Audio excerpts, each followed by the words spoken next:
Welcome to our தகவல் களஞ்சியம் channel. திரு ஆடி சுவாதி பெருமாள் கோயிலுக்கு சென்று கருடனை வணங்க வேண்டும். ஏனென்றால் திரு ஆடி சுவாதி பக்ஷிராஜன் என்று அழைக்கக்கூடிய கருடாழ்வாரின் அவதாரம் செய்த தினம். இன்று நரசிம்மருக்கு மிக மிக உகந்த நாள். நாச்சியார் கோவிலை சுற்றி பார்த்து கொண்டு நாம் கருடாழ்வாரை பற்றி தெரிந்து கொள்ளலாம். கருடாழ்வாரை பெரிய திருவடி என்றும் ஸ்ரீ அனுமனை சிறிய திருவடி என்றும் சொல்வார்கள். பெரிய திருவடியான கருடாழ்வார் பிறந்தது ஆடி மாதம் சுவாதி நட்சத்திர நாளில் என்கிறது புராணம். இந்த நல்ல நாளில் கருட பகவானை தரிசனம் செய்வதாலும் கருடனை வழிபடுவதாலும் சகல தோஷங்களும் நீங்கும், மாங்கல்ய பாக்கியம் நிலைத்திருக்கும். காஷ்யபர் முனிவருக்கு கத்ரு வினதை என்று 2 மனைவிகள். எதிலும் அவசரமும் பிடிவாதமும் காட்டுபவள் கத்ரு. பொறுமையாக இருந்தால் தீர்க்காயுள் உள்ள வாரிசுகள் கிடைக்கும் என்று காஷ்யபர் சொன்னதை கத்ரு ஏற்கவில்லை. தனக்கு உடனே நிறைய குழந்தைகள் வேண்டும், அவை சில காலமே வாழ்ந்தாலும் பரவாயில்லை என்று அவள் கூறியதால் 1000 பாம்புகள் அவளுக்கு பிறந்தன. வினதை தன் பொறுமையுடன் காத்திருப்பதாக கூறினாள். வினதைக்கு முதல் குழந்தையாக பிறந்த அருணன் உடலின் கீழ்ப்பகுதியில் சரியான வளர்ச்சியின்றி குறைப்பிரசவமாக பிறக்க நேரிட்டது. ஊனமாக பிறந்த அருணனை சூரிய பகவான் தனது தேரோட்டியாக ஏற்றுக்கொண்டார். கிழக்கு திசையில் தினமும் சூரியன் உதிக்கும் முன்பாக அவருக்கு முன்னால் அமர்ந்து தேரை ஓட்டும் அருணனே முதலில் உதிப்பதாக ஐதீகம். எனவேதான் சூரியோதத்தை அருணோதயம் என்று சொல்கிறோம்.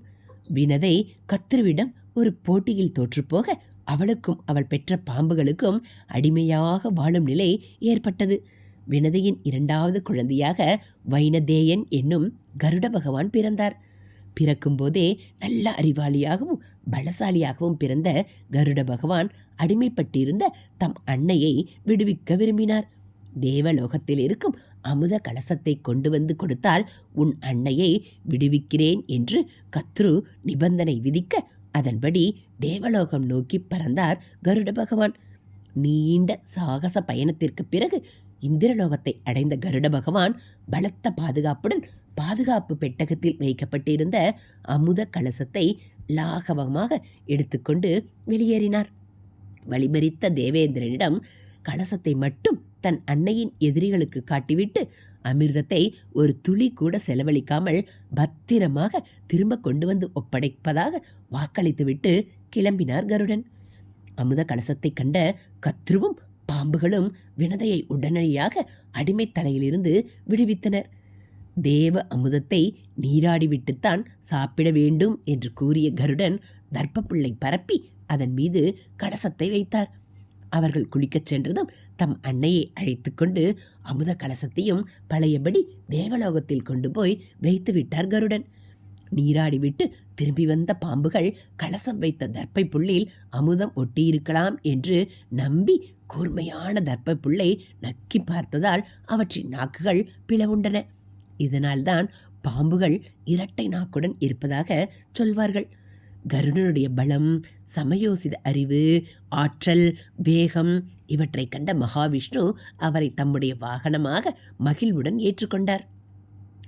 ஆதி மூலமே என்று கஜேந்திரன் என்னும் யானை அழைக்க அதை காப்பதற்கு எம்பெருமான் கிளம்பும் முன்னே கருட பகவான் அவரை ஏந்தி செல்ல தயாராகிவிட்டனர் என்பார்கள். இவ்விதமாக பகவானுக்கு வைகுந்த லோகத்தில் கைங்கரியம் செய்யும் நித்தியர்களில் ஒருவராக கருட பகவான் இருக்கிறார்.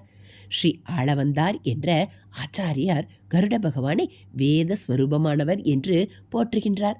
பெருமாள் கோவிலில் பிரம்மோற்சவத்தில் ஏற்றப்படும் கொடியிலும் கருட பகவானின் உருவமே இடம்பெறுகின்றது.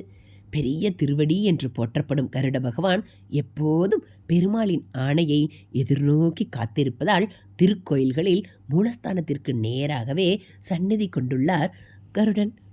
பெருமாள் கோயில் திருவிழாக்களில் கருட வாகனமே முக்கியத்துவம் வாய்ந்ததாக கருதப்படுகிறது. நாச்சியார் திருக்கோவில் திவ்ய தேசத்தில் உறையும் கருட பகவானுக்கு பெருமாளுக்கும் தாயாருக்கும் நிகரான விசேஷ வழிபாடுகள் நடக்கின்றன. பட்சிராஜன், கருட பகவான், வைனதேயன், விககேஸ்வரன் என்று பல திருப்பெயர்கள் கொண்ட இவரது தரிசனமும் குரலும் நல்ல சகுனமாக கருதப்படுகின்றது. திருக்கோவில் கும்பாபிஷேகம் போன்ற புனித நிகழ்வுகள் நடைபெறும் இடத்திற்கு மேலே கருடப் பறவைகள் வட்டமிடும் அதிசயத்தை நாம் இன்றும் காணலாம். ஸ்ரீ வேதாந்த தேசிகர் என்னும் ஆச்சாரியார் மீது பாம்பு பிடாரன் ஒருவன் கொடிய விஷப்பாம்புகளை ஏவிய போது அவர் கருட மந்திரத்தை சொல்லவும் உடனடியாக கருடப்பறவை தோன்றி அப்பாம்புகளை தூக்கிச் சென்றது. பின்னர் அந்த பிடாரனின் வேண்டுகோளுக்கிணங்க மீண்டும் கருடனை வேண்ட பாம்புகளை போட்டுவிட்டு சென்றது. நாகதோஷம் உள்ளவர்கள் ஸ்ரீ வேதாந்த தேசிகர் இயற்றிய கருட தண்டகம் என்ற ஸ்லோகத்தை கூறி கருட பகவானை வழிபடுவது